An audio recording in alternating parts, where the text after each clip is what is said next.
Kaygı, tehlike ya da tehdit olarak algılanan durumlarda kişinin duygu ve davranışlarını etki eden sağlıklı ve doğal bir tepkidir. Temelinde korku duygusu yer alan kaygıyı korkudan ayıran en önemli unsursa kişinin ortada somut bir tehlike yokken de sürekli tedirgin ve huzursuz hissetmesidir. Günlük hayatı etkilemesi nedeniyle genellikle zorlayıcı bir durum olarak adlandırılsa da aslında kaygı doğru yönetildiğinde faydalı ve işlevsel olabiliyor.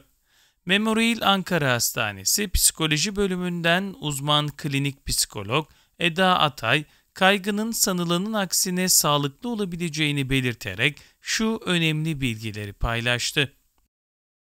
Kaygı aslında hayatta kalma güdümüzün doğal bir parçasıdır.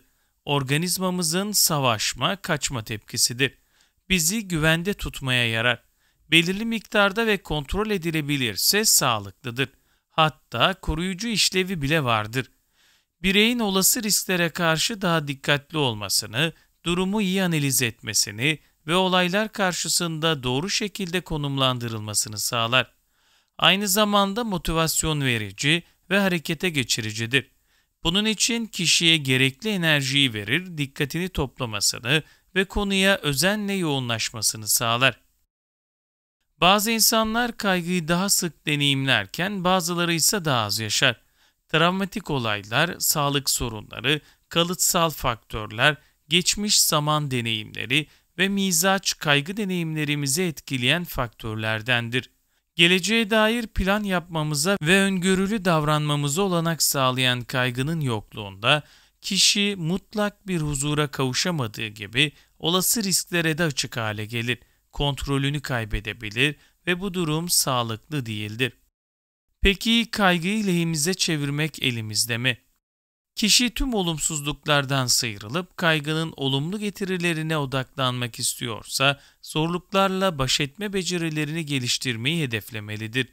Böylece yaşadığı korkunun yerini zamanla olumlu duygular alır ve krizi fırsata çeviren birey kaygının esiri değil patronu olur. Burada önemli olan hissedilen kaygının yoğunluğunu kontrol altında tutabilmek ve bundan faydalanmaktır. Aksi halde kişi kaygı bozukluğuyla karşı karşıya kalabilir. Bu da giderek yıkıcı bir hal alır. Kaygı düzeyi günlük yaşamı olumsuz etkileyen bir noktaya ulaşmışsa ve bu duyguyla fazlaca meşgul olan kişi yapacaklarına bir türlü odaklanamıyorsa böyle bir tabloda kaygı bozukluğu akla gelebilir. Bu durumda bir uzmanla görüşerek psikolojik destek almanız uygun olacaktır. Ancak unutulmamalıdır ki tamamen kaygısız bir yaşam hayal etmek gerçekçi bir beklenti olmayacağı gibi sağlıklı da değildir. Süreci doğru yönetmek adına düzenli bir hayat yaşamak ve bunun için bazı rutinler oluşturmak çok önemlidir. Bu noktada yatış kalkış saatlerini belirleyerek kaliteli bir uykuya önem vermek, açık havada yürüyüş yapmak size iyi gelecektir. Öte yandan anksiyete bozukluğu yaşayan bireylerin yakın çevresi de bu durumdan yoğun bir şekilde etkilenebilir. Başına kötü bir şey gelecek ve geçmeyecek şeklinde düşünen birey bu durumu yaşamamak için kendini geri çekerek hem kendisinin hem de çevresinin hayatını kısıtlama çabası içine girebilir.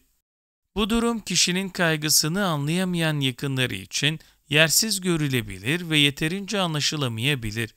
Kaygı bozukluğu yaşayan kişinin çevresiyle sosyal ilişkilerinin bozulmaması adına yakınlarının hastanın yaşadığı bu durumu kabul etmesi ve elinde olmadığını fark etmesi gerekir. Unutmamalıdır ki bizler için kolay olan bazı durumlar anksiyete bozukluğu yaşayan bireyler için hiç de kolay olmayabilir. Söz konusu kişiye karşı sabırlı olunması ve desteklenmesi oldukça önemlidir. Ancak yardımcı olmak adına tavsiyede bulunmak, baskı yapmak, bireyin yaşadığı durumu hafifletmeye çalışmak ya da aksini ispata çabalamak faydalı olmayacaktır. Bunun yerine kişiyi bir uzmandan yardım alması için psikoterapi konusunda yönlendirmek gerekir.